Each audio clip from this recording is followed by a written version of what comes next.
শুভ সকাল বন্ধুরা। ব্রেকফাস্ট থেকে আজকে লং ভিডিওটা শুরু হলো। আরাধ্যার বাবা খাচ্ছে দেখো চিড়ে দই আম দিয়ে খাচ্ছে, আর এদিকে মা আম কেটে দিচ্ছে। আর আমি এদিকে মায়ের জন্য বসিয়ে দিয়েছি হচ্ছে গোলা রুটি। উনি গোলা রুটিটা খেতে খুব ভালোবাসে, তো গোলা রুটি আর এদিকে ওনার জন্য দেখো বসিয়ে দিয়েছি এপাশে চা। উনি একটু মিষ্টি মিষ্টি চা আর গোলা রুটি খেতে খুব ভালোবাসে। তো মেয়েও আবদার যে ঠাকুমাকে যখন করে দিচ্ছ আমাকেও করে দিও, তো ওকেও করে দিয়ে এসেছি।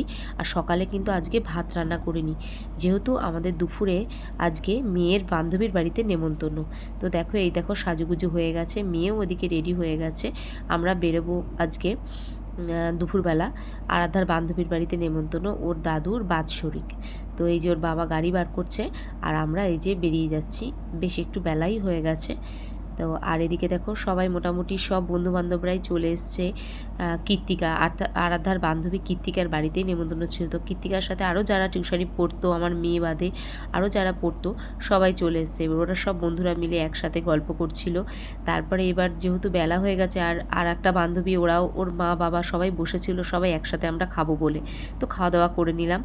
তারপরে খাওয়া দাওয়া করে আমাদের বাড়ির পাশে একটা দোকানে মানে বাজারেই হালখাতা হচ্ছে। যেহেতু সন্ধেবেলা আমরা একটু অসুবিধার জন্য যেতে পারবো না সন্ধেবেলা, সেই জন্য দুপুরবেলায় চলে গেছি। আর দেখো খাওয়ার পরে কিন্তু কোল্ড ড্রিঙ্কসটা খেতে ভালোই লাগে, হজমটা হয়ে যায়। আর সেই ফাঁকে দোকানের জিনিসগুলো তোমাদের সাথে একটু শেয়ার ওদের বাড়ি করছি। থেকে চলে এসেছি খাওয়া দাওয়া করে, গরম লাগছে। আর তোমাদের সাথে একটা জিনিস শেয়ার করবো, একটা জিনিস নিয়ে আসলাম। তোমরা তো দেখলে একটা দোকানে হালখাতা করতে গেছিলাম, তো তোমাদের সাথে একটা জিনিস শেয়ার করে একটা জিনিস নিয়েছি, সেটা তোমাদের সাথে দেখাবো। দেখো দেখো কেমন হয়েছে, তোমরা কিন্তু আমাকে কমেন্টে বলো। এটা না রুপোর, আমার খুব ভালো লাগলো। সরুর মধ্যে সবসময় রাফ ইউজ করতে পারবো, ওই জন্য এটা নিয়ে নিলাম।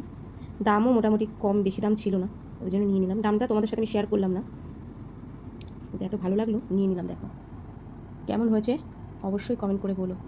একটু রেস্ট নিয়ে নিই, আবার বিকেলে এক জায়গায় যেতে হবে, সেটা আরও তোমাদের সাথে জানাবো যে কোথায় যাচ্ছি।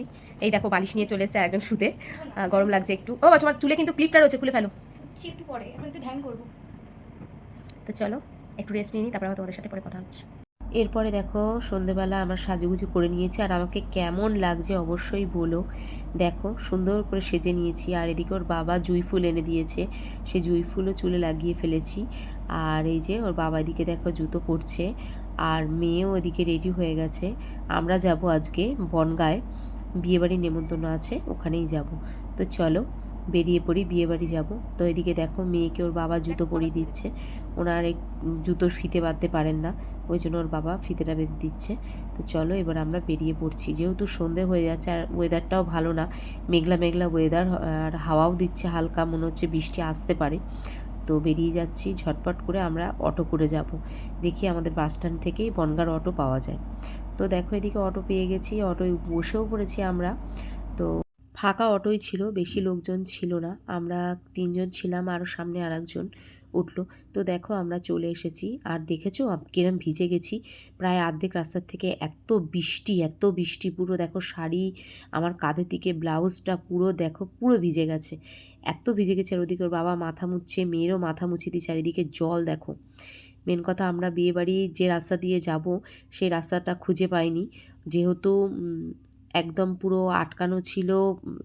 টোটো পুরো চারিদিকে প্লাস্টিক দিয়ে ঢাকা ছিল, এত জোরে বৃষ্টি হচ্ছিল। তো সেই জন্য আমরা একবারে খাওয়া দাওয়ার ওখানেই ঢুকে গেছি, বিয়েবাড়ি আর যাওয়া হয়নি, গিফটটা দিয়ে দিয়েছি। দিয়ে তারপরে আমরা দেখো বাড়ির পথে রওনা হয়েছি। বেশিক্ষণ সময় থাকতে পারিনি, যেহেতু আবার বৃষ্টি শুরু হবে, আর এদিকে 9:15 ট্রেন, ওই ট্রেনটা না পেলে অনেকটা রাত হয়ে যাবে বাড়ি আসতে। তো আমরা ওদের বাড়ির থেকে বেরিয়েই টোটো পেয়ে গেছিলাম, টোটো করে আমরা স্টেশনের পথে চলে এসেছি।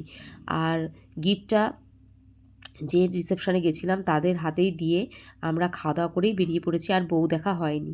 তো দেখো এরপরে চলে আসলাম আমরা বনগাঁ স্টেশনে। আর যেহেতু রাত হয়ে গেছে, আমরা অটো পেতাম না, আর বর্ষার দিন যেহেতু অটো মানে মোটামুটি বন্ধ হয়ে যায়। তো এই যে চলে এসেছি স্টেশনে আমরা।